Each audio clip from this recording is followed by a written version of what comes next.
All right, if you are a seller and you're having a tough time selling in this market, this is the episode for you. You better get fired up.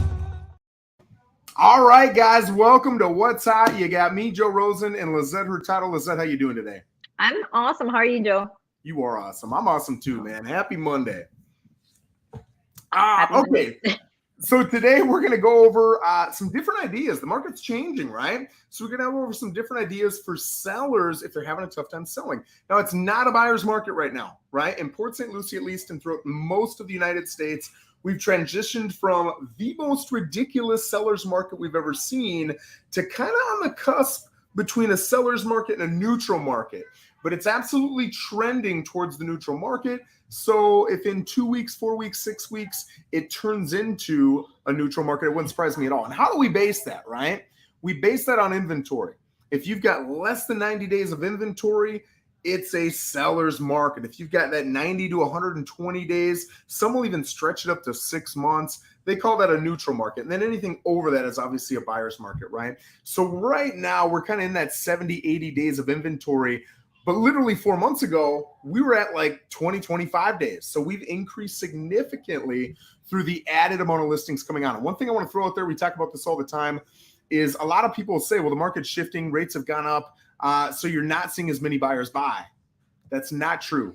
I can tell you in Port St. Lucie, if you look at the last 4 to 6 months, purchases have gone right across the board. They've remained almost the same the entire time. What has changed is the amount of listings coming on the market. They've been coming on at a much higher pace than buyers buying. So that's increased the inventory, right? So with that in mind, our sellers are asking us, hey, it's not as easy to sell anymore. What do we got to do to get this thing sold? And there's a lot of great ideas we can implement. And we're going to start with Lissette. She's got some phenomenal ideas. Lissette, give us one idea. As a seller, what can I do differently to get my property sold?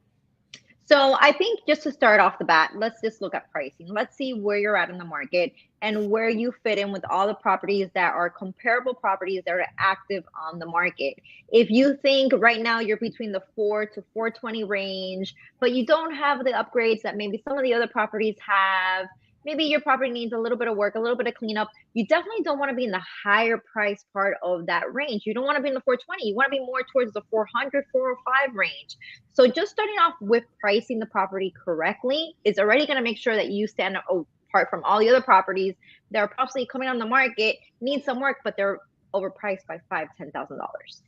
Yep, I think that's a great place to start because in all honesty, while we're going to give you a lot of different tools, and these tools don't have to be offered right off the bat. Some of them you might want to, but a lot of these tools can be negotiated as well. These are great tools, not just for sellers, but the realtors who are working with those sellers, right? But a lot of times, the biggest thing that is going to impact the sale of the home is that sales price, right? What is the price that you're asking for that home? Because if it's too high, you're not even being seen. All those great things we're about to talk about, they're not even going to be seen. So that's a great place to start. Guys, if you're watching on Facebook, YouTube, wherever you're watching this, if you've got questions, comments, anything like that, go ahead and put them down there and we will absolutely respond to you here. I'm going to get into one that I think is a good idea, and that's repair or update credits, right? How many listings do you take? And maybe they've got older carpet where it's kind of bubbling up in the middle and it's all matted down because I got 13 kids. And you're like, man, I know this place is going to need new carpet, but maybe that person doesn't want to put the new carpet in. Or maybe they would, but my gosh, what if I put a brown carpet and they want a white carpet? Or what if I put a blue carpet and they wanted a green carpet? You want to make sure you're doing what the buyer wants. So for that reason, sometimes offering a credit and putting it both in the public remarks and in the broker remarks is a really helpful tool as well. Lissette, what else do you have?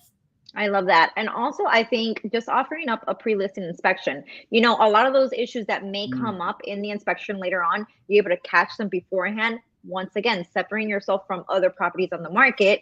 And if you're more also in maybe the first time home buyers range, or maybe you have some buyers a little bit tight on cash, this is an expense that they could save as well. You have this report already done for them. That's a few $100 that they don't have to dish out.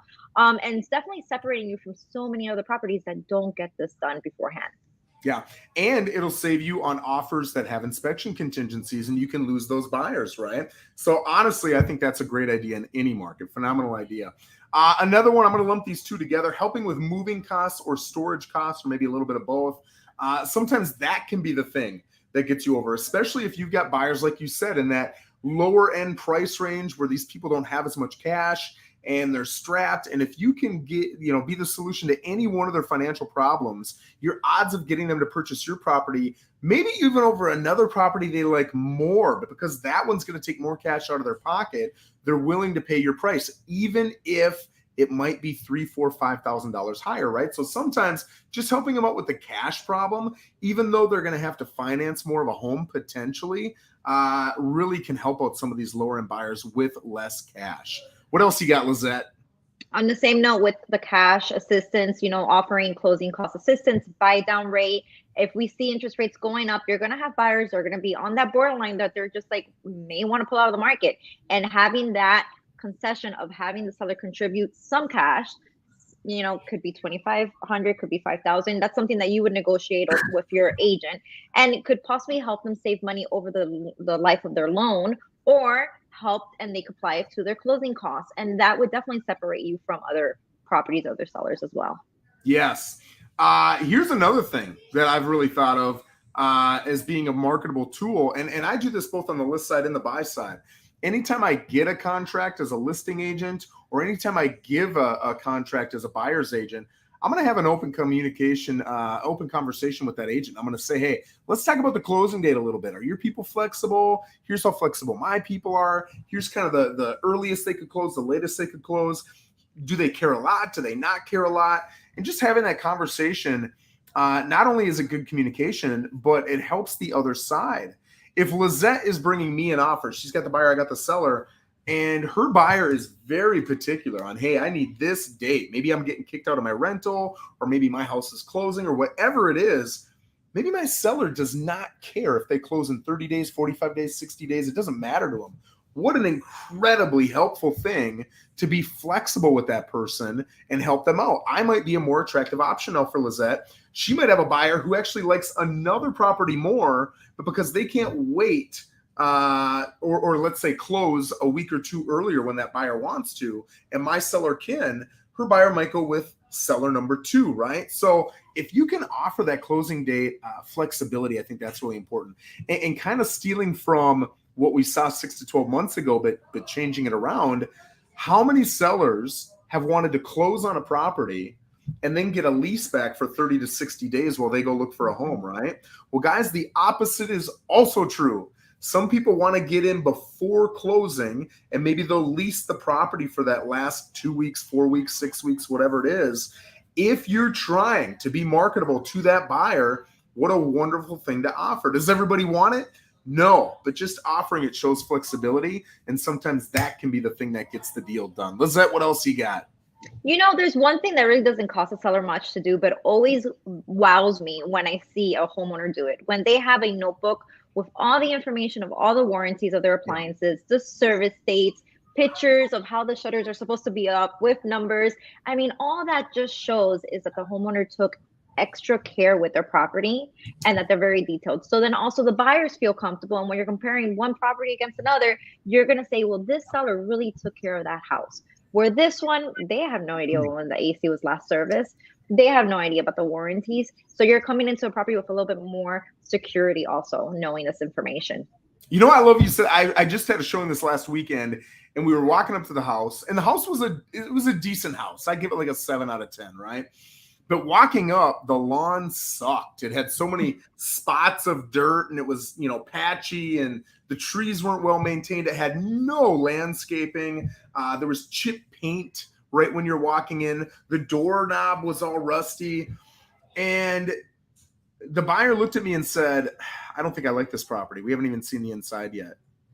And I immediately thought, I didn't say anything, but I thought, this could be the best looking, best priced home that we look at, but for literally $500 maybe in lawn care and shrubs and paint and whatever, they probably already lost the mentality of this buyer, right?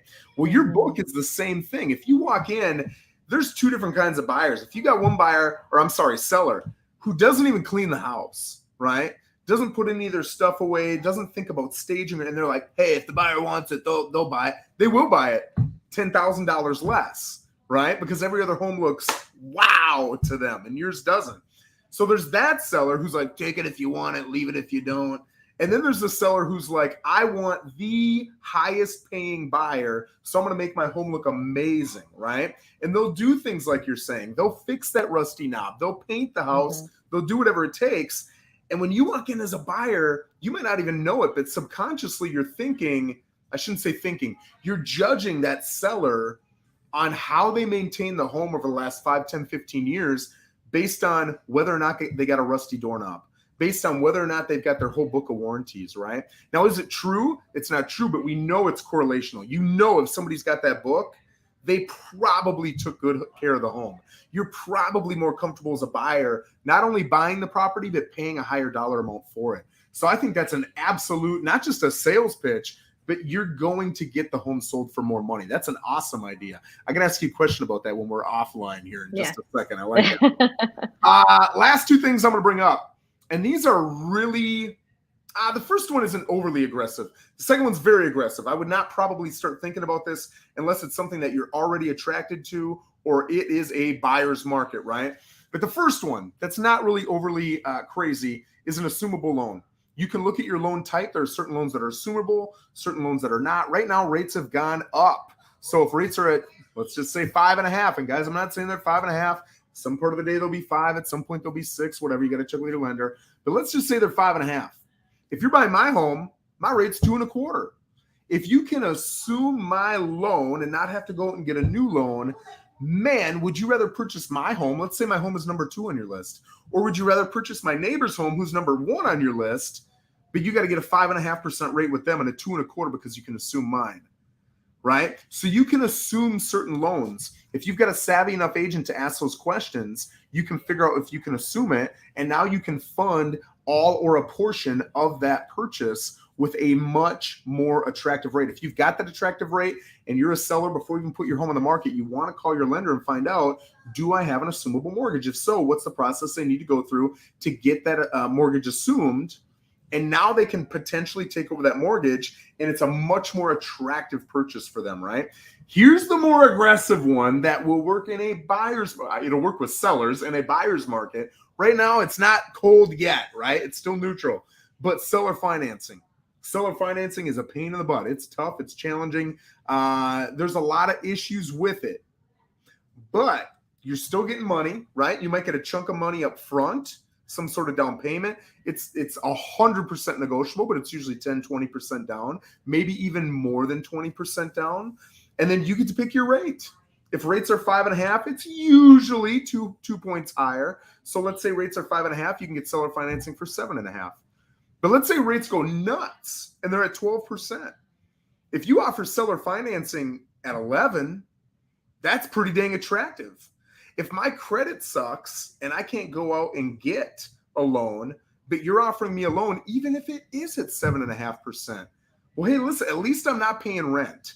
Oh, by the way, if I were to pay rent, it's going to go up every year. And by the time I do have the credit score to go purchase the home, rates might be higher and prices are absolutely going to be higher. So even if you're paying that higher percentage rate, it still might be a better deal overall, right? But you've got to have an agent savvy enough to be able to walk through the ins and outs of that seller financing. Lissette, you got anything else to take us out on? Whether it's an idea, a nugget, something to make us better.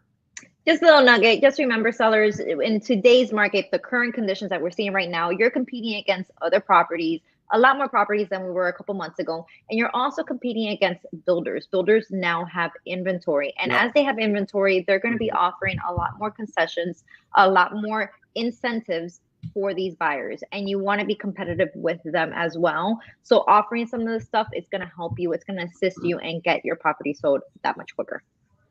I appreciate it, Lissette. Guys, thank you for watching. Again, if you've got any comments after the show, go put them down there. We'll answer every single one of them. Other than that, I hope you have an absolutely wonderful Monday and an even better week. Take care. Have a great one, guys.